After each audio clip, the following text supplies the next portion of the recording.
বহুল আলোচিত পিলখানা হত্যাকাণ্ডের বিস্ফোরক আইনের মামলার দ্বিতীয় দফায় ২৩৯ জনের জামিনের বিষয়ে আদেশ হবে আজ। এ বিষয়ে জানাতে নিম্ন আদালত থেকে যুক্ত আছেন সহকর্মী রাব্বি হোসেন।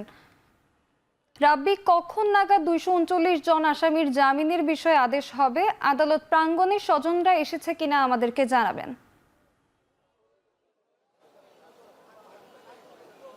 সোনালী, কিছুক্ষণের মধ্যেই আদেশটি হয়ে যাওয়ার কথা রয়েছে। এখন যেহেতু বিচারক তার অন্যান্য কার্যক্রমগুলো চলমান রয়েছে, এরপরই এই বিষয়ে একটি আদেশ হবে। সেখানে অপেক্ষমান রয়েছে ২৩৯ জন বিডিআর সদস্য, যারা দীর্ঘদিন তারা সাজা খেটে এখনও তারা জেলে বা কারাগারে আটকে আছেন। তারা হত্যা মামলায় ১০ বছর থেকে শুরু করে ৩ বছর পর্যন্ত তারা বিভিন্ন মেয়াদে সাজা খেটেছেন, এবং এই মামলাটি বারবার আসলে এই যে ২৩৯ জনের যেই শুনানিটি বা শুনানির আদেশটি বা জামিনের আদেশটি, সেটি বারবার পিছিয়ে যাওয়ার কারণ হিসেবে রাষ্ট্রপক্ষের আইনজীবীরা বলছেন যে এক জনের একাধিক আইনজীবী তারা তাদের জামিননামা দিয়েছেন, জামিনের আবেদন করেছেন, যার কারণে এই যে নথিপত্রগুলো রয়েছে সেগুলো যাচাই বাছাই করতে একটু সময় লাগছে। যে কারণে গত এক মাস পিছিয়ে গিয়েছে এই ২৩৯ জনের জামিনের যে আদেশটি রয়েছে সেটি।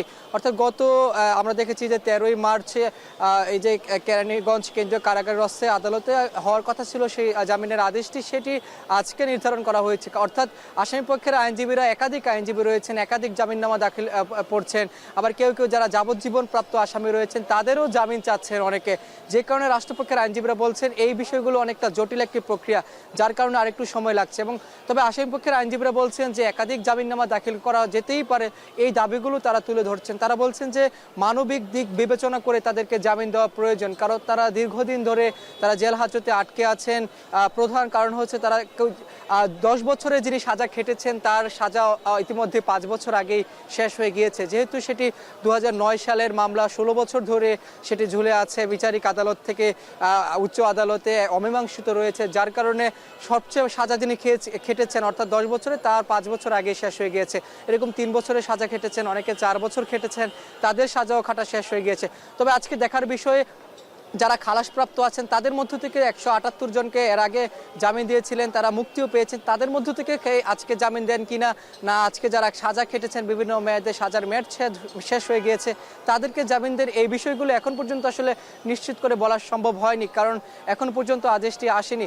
এবং এখানে স্বজনরা ভিড় করেছেন, অল্প অল্প স্বজনরা আসছেন, ছড়িয়ে ছিটিয়ে তারা দাঁড়িয়ে আছেন, তারা অপেক্ষা করছেন যে কখন নাগাদ তাদের এই আদেশটি পাবেন এবং তারা তাদের এই যে বহুল কাঙ্ক্ষিত যে প্রত্যাশা, তাদের স্বজনদের সঙ্গে মিলিত হওয়ার যে প্রত্যাশা বা তাদেরকে ঘরে ফিরিয়ে নেওয়ার যে আকুতি, সেটি আসলে তারা এখানে পাবেন। তবে তারা একটি কথাও বলছেন, যারা দোষী রয়েছেন তাদেরকেও যাতে বিচারের আওতায় এনে এই শাস্তি নিশ্চিত করে, এই দাবিও তারা স্বজনরা করছেন। এছাড়া এখানকার এখন যে পরিবেশ সেটি নিরাপত্তা রয়েছে।